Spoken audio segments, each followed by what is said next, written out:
What is Black Swan about? Why is Nina's reflection moving around on its own? Why does she keep having weird injuries that vanish? What's going on with her back? Ew, are those feathers?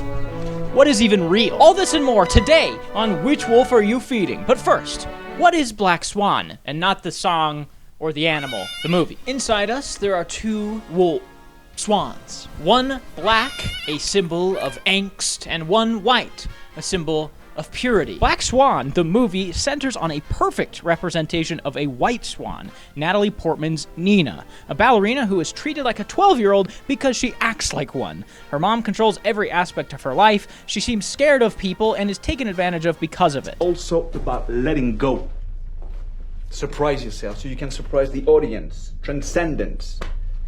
And very few have it in them. I think I do have it in.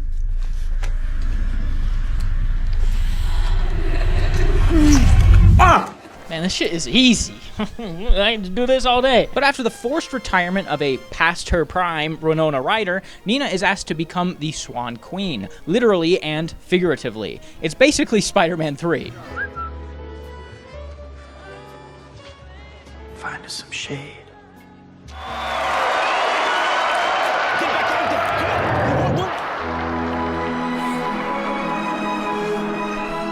So let's make like OJ and kill this first question. What is Black Swan about? Loosely, it's a coming-of-age story, but instead of being set in a high school with a bunch of insufferable kids, it's about a woman who has yet to grow up. Despite being very grown up, she sleeps in a pink bed, has tons of stuffed animals, and still lives with her mother. All signs of someone coping very well with life, or being seriously coddled by their parent, but we'll get to that. She's timid and quiet and lays down when anybody puts any kind of pressure on her. She's the exact target audience for anybody who says, "Stop saying sorry." I'm sorry. I'm sorry. I'm so sorry. Stop saying that! She seems desperate, not to just fit in, but to be perfect, as she says constantly, seemingly attaching her own self-worth to the idea of perfection. Just want to be perfect. You what? Want to be perfect. And in many ways she is, but she's forgotten the most important part of being a human. Living, going out with friends, having those friends drug you, and waking up late for work. Classic American dream stuff. She's basically a ballerina robot, incapable of doing anything else, much less standing up for herself. But when she gets the role of the Swan Queen, she's forced to do just that. Which changes her lifestyle and her beliefs. Whoa. We can't always be the white swan, or we'll be unhappy, constantly pushed around, and have very low self-worth. In other words, put the Bible down, hang up the God complex, and chill out. But you also can't solely be the black swan, because if you are, you're probably an asshole who just exploits the people around you. Stop just telling it how it is and read the room. Life is a balance between black and white, which is why yin and yang is a thing. Much like a lot of things in life, China figured this out centuries ago. The yin is the dark swirl and the yang is the light one, and each side has a dot of the opposite color, which gives a clue to the meaning of yin and yang.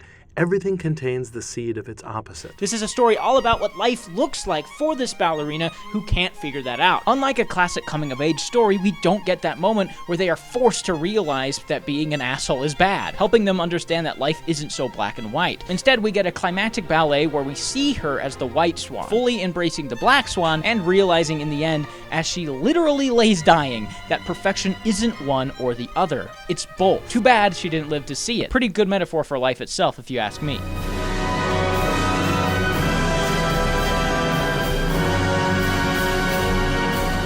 Lots to unpack here, yes, but we're moving on. And the next few questions are the most important to help understand this film. Why does she keep having hallucinations of her reflection moving, nasty injuries, and seeing things happen that actually don't? To put it simply, her mind is a reflection of these visions. As we've stated, she's going through a change. No longer does she grovel for her mother's support. No longer does she contain her feels. No longer is she a candy ass. The reflection is just that, a reflection of who she is becoming. She sees herself in it, and while she recognizes it as her, it frightens her. Moving on from who you were is scary.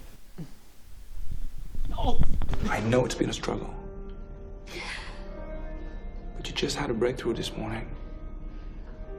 Tomorrow's yours. Just give a great performance and you won't have to worry about Lily or anybody else. Oh God, my career is over. Oh, it's fine. Maybe I'm just tired. You might not see ghosts of yourself that spook you, but you might feel the same sense of dread. Even starting a new job has that feeling. What's this next chapter going to look like? Will people like me? Will I like the job? Change brings up many questions that are scary. Fear is not from the change. The fear is from the unfamiliarity.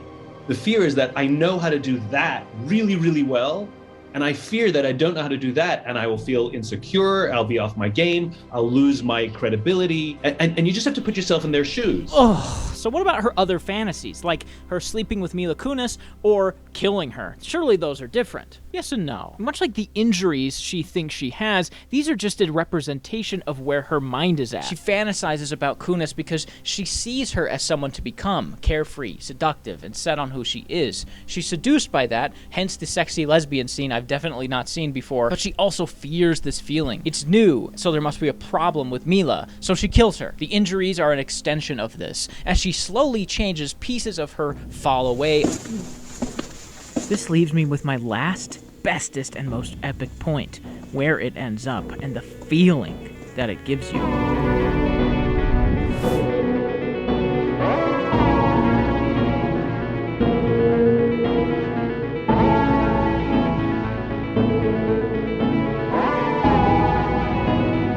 The story at its heart is simple and straightforward, but by layering in these fantasies, it is able to give us the feeling of change. Mila Kunis doesn't die. Nina doesn't grow feathers. She isn't sustaining horrible injuries. She's just finding her way. What feeling does that give you? That's what you should really be asking. What feeling does this give you? I mean, we've all imagined killing somebody, right?